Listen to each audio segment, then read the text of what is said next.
Hello, today I want to talk about the topic of being alone but not lonely. Aloneness has an undeserved reputation. In a world that often equates solitude with sadness, the idea of being alone is seen as something to avoid and an uncomfortable space to escape from. But what if we reframe it? What if being alone isn't about absence, but presence? A state where you're entirely with yourself, immersed in your own company. Aloneness doesn't have to mean loneliness. In fact, it can be one of the most empowering experiences available to us. There's a difference between being alone and lonely. Loneliness is a feeling of disconnection. It's the sense that something or someone is missing. It's possible to feel lonely in a crowded room, surrounded by voices, laughter, and shared stories, yet still feel as though you're drifting on the edges. Conversely, being alone doesn't have to mean feeling lonely. Aloneness is a state, and loneliness is a perception. You can be alone and feel deeply connected to yourself, to nature, to art, and to life itself. Why does solitude matter? Solitude allows for clarity. In the quiet, we hear the things that the noise of the world drowns out. The whispers of our own thoughts, the rhythm of our breath, the raw truth about what we need, want, and value. When we're alone, we're free from the expectation and judgment of others. It's an opportunity to strip away the roles we play and meet ourselves as we are. Think about how creativity often blooms in solitude.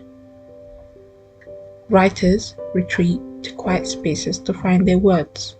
Painters lose themselves in the silence of their studios, and musicians compose in moments of stillness. Even this is being created in solitude.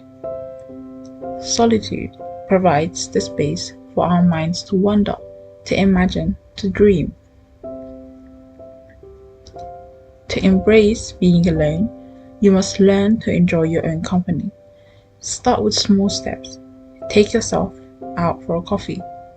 Spend an afternoon exploring a museum, or sit quietly in a park with nothing but a book or your thoughts. At first, it might feel strange. There might be a lingering sense of self-consciousness or even discomfort, but over time, those moments become grounding. They remind you that you're enough, that your worth isn't contingent on others. Consider this. When you enjoy spending time with someone, you don't need constant entertainment to feel satisfied. The same is true with yourself. You can savor the simple things, a cup of tea, a walk through nature, the sound of rain tapping against the window, and find fulfillment. With all of that being said, being alone isn't always easy. Sometimes, the silence can amplify doubts or fears, but rather than running from those feelings, use solitude as a time to confront and understand them. Growth often comes from discomfort. The more you lean into the experience, the more you will discover about your resilience, your desires, and your strengths. While solitude is valuable, humans are inherently social creatures. The goal isn't to isolate yourself, but to balance connection with others and connection with yourself. When you nurture your inner world, your relationships with others often become richer and more authentic. You're not seeking their presence out of neediness, but out of genuine appreciation. To be alone is not to be incomplete, it's to be whole, unfiltered and untethered. It's an invitation to deepen your relationship with yourself and the world around you. By learning to embrace solitude, you're not avoiding loneliness. You're cultivating a life where your own company feels like home. So the next time you find yourself alone, Pause before you reach for your phone. Turn on the TV or fill the space with distractions. Instead, sit with it, embrace it, let it remind you of the quiet power within you, a power that grows when you realize that being alone is not a void to be filled, but a canvas to be painted on.